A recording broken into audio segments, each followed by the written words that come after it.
YSR legal cell రాష్ట్ర నాయకులు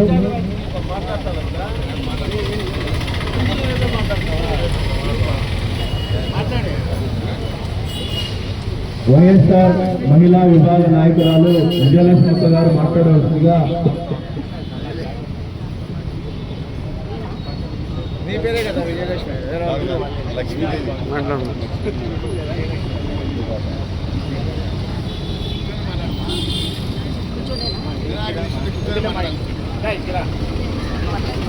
చెప్పమ్మా. ఇక్కడ విచ్చేసిన పెద్దలందరికీ నమస్కారాలు. అలాగే విద్యార్థి సంఘాలు, యువజన సంఘాలు, ప్రతి ఒక్కరికి నిరాహార దీక్ష చేస్తున్న ప్రతి ఒక్కరికి నా నమస్కారాలండి. మెగా డిఎస్సిలో అవినీతి జరిగింది. ఈ నారా లోకేష్ దేశానికి పథకాలు తెచ్చిన వాళ్ళకు కన్నీరు మిగులుస్తున్నారు. వీళ్ళతో డీల్ కుదిరిన వాళ్ళకు మాత్రం ఉద్యోగాలు ఇస్తున్నారు. అందువలన ఈ నారా లోకేష్ గారు విద్యాశాఖ మంత్రి ఎలా అయ్యారో మనకు అర్థం కావట్లేదు. తక్షణమే ఇతను రాజీనామా చేయాలని మనమంతా ఈ దీక్ష చేస్తున్నాం.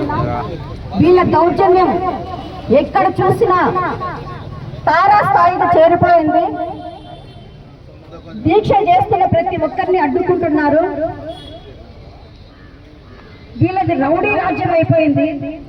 ఈ రాజ్యాన్ని మనం అరికట్టాలంటే జగన్మోహన్ రెడ్డి గారు అధికారంలోకి వస్తేనే మనకి ఇవన్నీ సమకూరుతాయి. వీళ్ళు డిఎస్సి, మెగా డిఎస్సి అవినీతికి పాల్పడిన నారా లోకేష్, మేము యువకుల పాదయాత్రలో ప్రతి ఒక్కరికి ఉద్యోగాలు ఇస్తాము, నిరుద్యోగులకు 3,000 ఇస్తాము, మేము అధికారంలోకి వచ్చిన 6 నెలలకే మేము నిరుద్యోగ భృతి అందజేస్తామని చెప్పిన నారా లోకేష్ అన్నీ ఒట్టి మాటలే అని చెప్పని ఈ నిరాహార దీక్ష ద్వారా మేము తెలియజేస్తున్నాము.